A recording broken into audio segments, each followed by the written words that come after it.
Subscribe to our channel by clicking the subscribe button. Click the bell button and enjoy the latest uploads from our channel. Everyone, स्वागत है आप सभी का हमारे YouTube channel success thunder पे। आज हम लोग 8 लोगों की एक पजल को सॉल्व करेंगे। टफ पजल नहीं है, आसान ही पजल है। इस टाइप की पजल्स तो प्री में भी देखने को आजकल मिल जाती हैं। अगर पेपर मॉडरेट लेवल का हुआ, मेंस में भी देखने को मिलेंगी, तो एक आधी पैरामीटर जोड़ करके मिलेंगी। मेन हमारा मोटिव ये है कि इस टाइप के पजल्स के साथ किस तरीके से हमें डील करना है, आज हम वो चीज सीखेंगे। तो सबसे पहले ये रहा क्वेश्चन, आप इसको देख लीजिएगा, स्क्रीनशॉट ले लीजिएगा, खुद से क्वेश्चन को सॉल्व करिएगा और देखिएगा कि कैसे इस क्वेश्चन को आप सॉल्व कर पा रहे हो, कितना समय लग रहा है, क्या लग रहा है, और उसी हिसाब से फिर क्वेश्चन को बनाइएगा।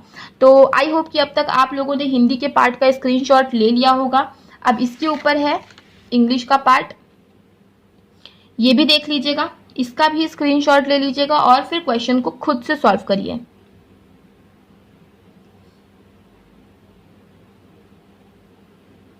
आई होप अब तक दोनों ही लैंग्वेजेस में स्क्रीनशॉट आप लोगों ने ले लिया होगा। तो चलिए अब क्वेश्चन को सॉल्व करना शुरू करते हैं, देखते हैं कि कैसे इसको हम लोग टैकल कर सकते हैं। तो देखिए क्वेश्चन में लिखा है 8 persons JKLMNOPQ are sitting in a linear row. 8 लोग हैं जो कि एक लीनियर रो में बैठे हैं।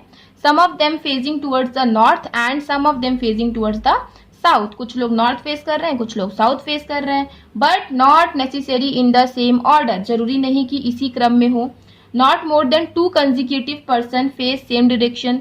2 लोग जो कि साथ में बैठे हुए हैं, ये लाइन देखिए, 2 लोग जो कि साथ में बैठे हुए हैं उनमें से मैक्सिमम 2 ही लोग होंगे जो कि सेम डायरेक्शन को फेस करेंगे, उससे ज्यादा नहीं, ठीक है।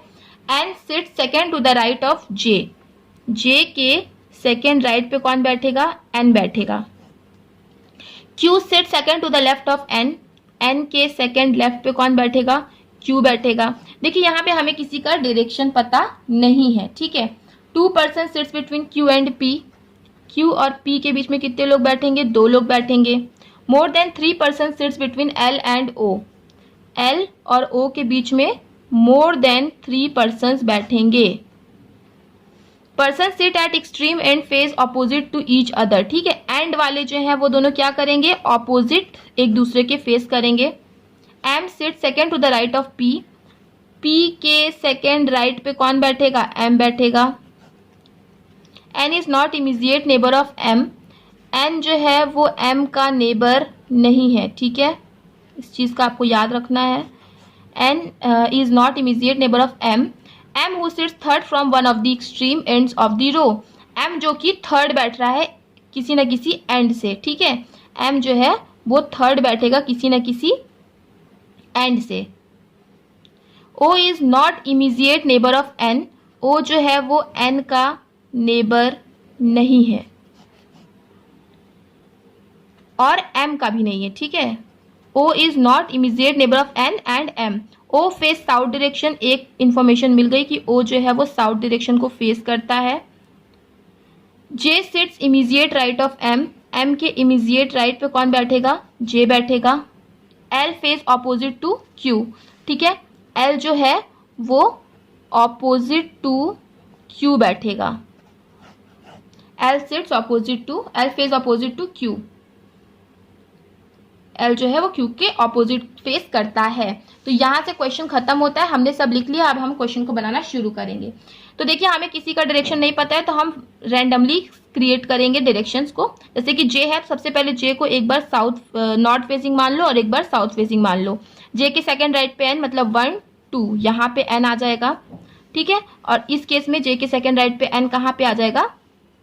यहाँ पे आ जाएगा। अब N के सेकेंड लेफ्ट पे Q, तो देखिए 1 2 Q यहाँ पे तो आएगा नहीं, तो N के सेकेंड लेफ्ट पे Q इस केस में यहाँ आ जाएगा। अगर N के सेकेंड लेफ्ट पे Q यहाँ आता है मतलब N क्या है? नॉर्थ फेसिंग है। इसमें देखिए N के सेकेंड लेफ्ट पे Q डेफिनेटली यहीं पे आएगा, तो इसका मतलब N साउथ फेसिंग है क्योंकि यहाँ पे तो Q आ नहीं सकता है। ये वाला भी आपका सॉल्व हो गया है। अब देखिए O, अब हमें Q और P के बीच में क्या है? 2 पर्सन हैं, तो 1 2 P यहाँ पे भी हो सकता है, 1 2 P आगे भी हो सकता है। तो हमें डेफिनेटली इसमें बनाना ही पड़ेगा क्योंकि और कोई हमारे पास ऑप्शन है नहीं, ठीक है। तो हमें एक और पॉसिबिलिटी लेनी पड़ेगी, जैसे कि इस वाला को हम यहीं पे ड्रॉ कर लेते हैं। पॉसिबिलिटी ले लेंगे तो कम समय लगेगा, अगर पॉसिबिलिटी नहीं लेंगे तो ज़्यादा समय लग जाएगा। इसका थोड़ा सा ऐसे ड्रॉ कर लेते हैं।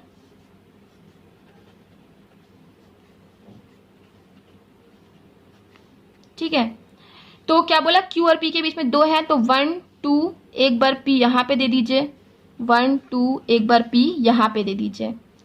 ठीक है, इस केस में देखिए 1 2 एक बार P यहाँ पे दे दीजिए, इस केस में 1 2 एक बार P को यहाँ पे दे दीजिए। देखिए 1 2 3 4 5 6 7 8 लोग यहाँ पे हो गए हैं। 1 2 3 4 5 6 7 8 लोग यहाँ पे भी हो गए हैं, लेकिन यहाँ पे अभी 5 लोग ही हो पाए हैं। तो ठीक है, हो गया। अब क्या बोला, P के सेकेंड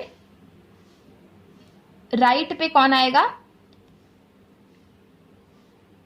P के सेकेंड राइट पे आएगा M, और ये भी बोला है कि M के इमीडिएट राइट पे कौन आने वाला है? J आने वाला है। तो अब देखिए, एक चीज आपको नोटिस करनी है कि J यहाँ पे है, तो यहाँ पे देखिए ये 8 लोग का अरेंजमेंट हो गया। डेफिनेटली आपको M को यहीं रखना पड़ेगा। अगर आपने M को यहाँ रखा है, क्या P के सेकेंड राइट पे कहीं से भी M आ पाएगा? नहीं आ पाएगा, तो ये आपका गलत हो गया, राइट। इस केस में M को आपको यहीं पे रखना पड़ेगा और कोई स्पेस है नहीं, और इस केस में अगेन M को आपको यहीं रखना पड़ेगा और कोई जगह नहीं है। और इस केस में M को आप यहीं रखोगे क्योंकि 8 लोग हो चुके हैं, तो क्या P के सेकेंड राइट पे M कहीं से आ पाएगा? नहीं आ पाएगा, तो ये अगेन गलत हो गया है। अब देखिए क्या बोला था, P के सेकेंड राइट पे M, तो इस केस में अगर M यहाँ पे आ रहा है तो P नॉर्थ फेसिंग है। M के इमीडिएट राइट पे J होगा, तो अगर M के इमीडिएट राइट पे J हो रहा है यहाँ पे, तो इसका मतलब M क्या है? साउथ फेसिंग है। इस केस में देख लीजिए, P के सेकेंड राइट पे M मतलब P इस केस में साउथ फेसिंग है। M के इमीडिएट राइट पे J मतलब M क्या है? नॉर्थ फेसिंग है। ये वाला भी आपका सॉल्व हो गया, ये भी आपका सॉल्व हो गया। अब देखिए क्या बोला, L और O के बीच में 3 लोगों से ज्यादा होंगे, तो अभी हम इस चीज को फिक्स नहीं कर पा रहे हैं। L Q के ऑपोजिट फेस करेगा, इस चीज को भी फिक्स नहीं कर पा रहे हैं। N और M जो है वो नेबर नहीं होंगे, और M जो है वो कहीं ना कहीं एंड से थर्ड बैठेगा। तो इस केस में देखिए, क्या थर्ड कहीं इस तरफ से नहीं बैठ पाएगा, तो हम लोग इस तरफ से थर्ड बैठा देंगे। इस केस में अगेन इस तरफ से तो थर्ड बैठ नहीं पाएगा, तो इस तरफ से थर्ड बैठा देंगे। अब हमें काउंट करना है कितने पर्सन्स हुए। 1 2 3 4 5 6 7 8, 1 2 3 4 5 6 7 8, तो हो गया टोटल 8 पर्सन। तो ये वाला भी आपका सॉल्व हो गया है। अब O जो है वो N या फिर M का नेबर नहीं होगा, तो ना तो O यहाँ पे आएगा, ना तो O यहाँ पे आएगा, तो O यहाँ पे आएगा। इस केस में ना तो O यहाँ आएगा, ना तो O यहाँ आएगा, तो O यहाँ आएगा। और O क्या है? O साउथ को फेस कर रहा है। एंड वाले अपोजिट फेस करेंगे, अगर ये साउथ को फेस करेगा तो ये नॉर्थ को, ये साउथ को फेस करेगा अगेन तो ये नॉर्थ को। ये वाला भी हो गया और ये वाला भी हो गया। अब L और O के बीच में 3 से ज्यादा पर्सन होंगे, तो डेफिनेटली L यहीं पे आएगा। इस केस में L यहीं पे आएगा। ये वाला भी हमारा सॉल्व हो गया है। अब देखिए ये दोनों क्या है? नॉर्थ फेस किए हैं, तो ये वाला नॉर्थ फेस नहीं करेगा, तो ये क्योंकि साउथ फेस करेगा, क्योंकि हमें क्वेश्चन में पहले ही लिख के दे दिया गया था मैक्सिमम 2 ही लोग जो कि साथ बैठेंगे वो सेम डायरेक्शन को फेस करेंगे। इसमें देखिए अगेन ये दोनों क्या है? इन दोनों ने नॉर्थ फेस किया है, तो ये वाला तो डेफिनेटली साउथ फेस ही करेगा। और अगेन ये दोनों क्या है? साउथ फेस किए हैं, तो ये क्या? नॉर्थ फेस करेगा। ये दोनों साउथ फेस किए हैं, तो ये फिर क्या? नॉर्थ फेस करेगा। वो फिगर थोड़ा सा हौश पौश हो गया था, तो यहाँ मैंने क्लियर फिगर बना दिया है। आई होप कि आप लोगों को क्लियर समझ में आ रहा होगा। अब देखिए केवल एक ही पर्सन बचा है जो कि है K, तो K हम लोग यहाँ पे लिख देते हैं। अब एक चीज लिखा हुआ था कि L जो है वो ऑपोजिट फेस करेगा Q के, ठीक है। तो यहाँ पे देखिए L साउथ फेसिंग है और यहाँ पे Q क्या है? नॉर्थ फेसिंग है, तो ये तो ऑपोजिट फेस कर रहा है। पर यहाँ पे देखिए L भी नॉर्थ है, Q भी नॉर्थ है, तो ये तो देखो सेम डायरेक्शन फेस कर रहा है, तो ये आपका गलत हो जाएगा। ये आपका फाइनल अरेंजमेंट बनेगा। तो आई होप कि आपको ये क्वेश्चन क्लियर हो गया होगा, चीज़ें क्लियर हो गई होंगी। चीज़ें क्लियर हो गई हैं तो वीडियो को लाइक करिएगा, शेयर करिएगा, और अगर चैनल पर पहली बार आए चैनल को सब्सक्राइब करना मत भूलिएगा। मिलते हैं अपने नेक्स्ट वीडियो में। Thank you so much for watching.